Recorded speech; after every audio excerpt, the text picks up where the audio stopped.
ஏழு ஜென்ம பாவம் தீரும் இறைவா உனை எண்ண தேவாரம் பாட அந்த ஞானம் வருமே மனம் கொள்ள.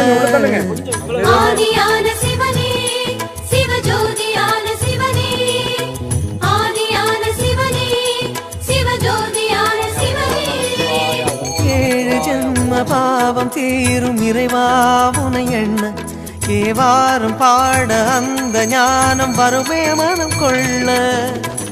தாழும் நிலை வாராமல் காப்பவன் நீதானே வாழும் வழி சொல்பவனே வள்ளல் பெருமானே அண்ணாமலையானே அன்பின் பொருள் நீயே அருணாச்சல சிவனே ஆற்றல் வடிவோனே சக்தியின் கலையாய் பக்தியின் நிலையாய் தோன்றும் சுடரோனே உண்ணாமுலையின்